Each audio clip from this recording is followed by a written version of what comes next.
They laughed when she walked by. They whispered when she sat alone. They never knew that the quiet girl in the corner, the one they shoved into lockers and mocked for her silence, was someone they should have feared. But on that Tuesday afternoon, when the sky turned black with rotor blades, everything changed. Emma Clark had been invisible for 3 years at Ridgemont High. Not the kind of invisible where you blend in. The kind where people see you and choose to look away. She wore the same faded jacket every day, kept her head down, and never spoke unless spoken to. The popular kids, Madison, Tyler, and their crew, they treated her like a ghost. Worse than a ghost. At least ghosts get acknowledged. Out of the way, charity case, Madison sneered that afternoon, shoulder-checking Emma into the brick wall outside the cafeteria. Her lunch scattered across the pavement, sandwich in the dirt, apple rolling into a puddle. The crowd laughed. Tyler filmed it on his phone, already planning which social media platform would get the most views of Emma's humiliation. "My dad could buy your whole family," Madison continued, flipping her hair with that practiced cruelty only teenage queen bees can master. Emma said nothing. She never did. She just bent down, started collecting her ruined lunch with trembling hands, while 30 kids watched and did absolutely nothing. Some even joined in the laughter. This was her normal. This was every single day. But then someone noticed the watch. It was barely visible under Emma's sleeve, but when she reached for her apple, it caught the light. Tyler saw it first. "What the hell is that?" he said, grabbing her wrist. The watch was unlike anything they'd seen. Tactical, military grade, with a small screen that wasn't showing the time.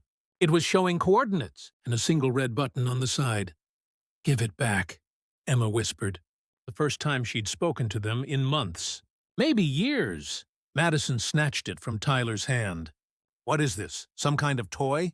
Did you steal this from—" That's when Emma did something nobody expected. She smiled. Not a happy smile. A knowing smile. The kind of smile that makes your blood run cold. "You should give that back," she said quietly. "Right now," Madison laughed, holding the watch above her head like a trophy. "Or what? You gonna cry to the principal? You gonna—" Emma pressed her thumb against her jacket collar. A tiny button they'd never noticed, because they'd never looked close enough. Sierra 7. "Echo, this is package primary," she said, her voice suddenly clear, suddenly strong, suddenly nothing like the broken girl they thought they knew. "I have a code red situation. Requesting immediate extraction. Hostile civilians have compromised operational security." The laughter died. Everyone thought she'd lost her mind. Tyler started recording again. This was going to be legendary. The weird girl finally having a complete breakdown. But Emma wasn't having a breakdown. She was making a call. 30 seconds later, they heard it.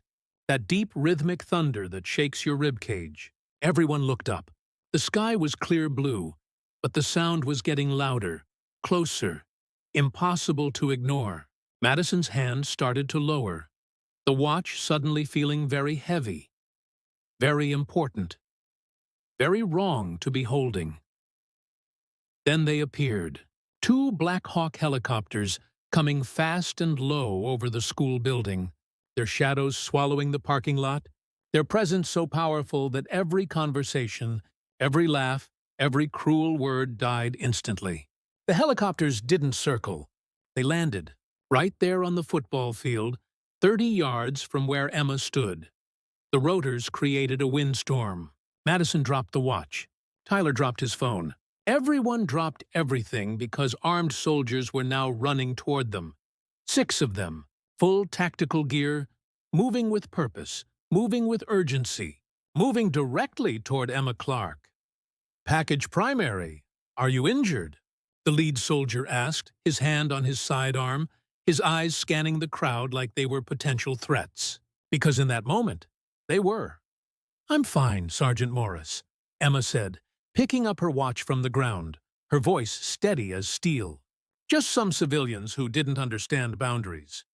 "Understood. Colonel Clark has been briefed. He's authorized immediate extraction. We're taking you home." Colonel Clark, her father. The name hit them like a freight train. Madison's face went white. Tyler looked like he might throw up. Because they knew that name. Everyone with a TV knew that name. Colonel James Clark, commander of Joint Special Operations, the man who'd led the mission that rescued hostages in Yemen, who'd been on the cover of Time magazine, who'd been called a national hero by the president himself, and they'd been bullying his daughter. On camera. For years. "Ma'am, we need to ask," Sergeant Morris said, looking at Madison, who was now physically shaking. "Did you assault this individual? Did you take her property without permission?" Madison couldn't speak. She just stood there, holding her own arms, realizing that the girl she'd tormented, the girl she'd made cry, the girl she'd treated like garbage, had been living a double life they couldn't even comprehend. Emma wasn't weak. Emma was the daughter of one of the most powerful military commanders in the country, trained in operational security, raised on military bases around the world, and she'd been silent by choice. Because she'd been taught discipline. Because she'd been taught that real strength doesn't need to prove itself until it does. "It's fine," Emma said, adjusting her jacket. They didn't know, but now they do. She turned to Madison, to Tyler, to every single person who'd made her life hell. "I stayed quiet because my dad's position made me a target. I transferred here under my mom's maiden name for safety. I endured you because I was protecting you from the truth. But you crossed a line today." The soldiers escorted her to the helicopter. The entire school watched through windows as Emma Clark, the girl they'd called weak, walked across that field with the confidence of someone who'd always had the power but chose mercy. The Blackhawks lifted off, and as they disappeared into the sky, Madison collapsed onto the curb, crying, because she knew her life as she knew it was over.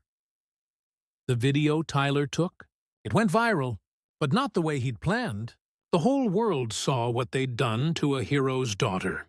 Emma never came back to Ridgemont High. She didn't need to. She'd already won.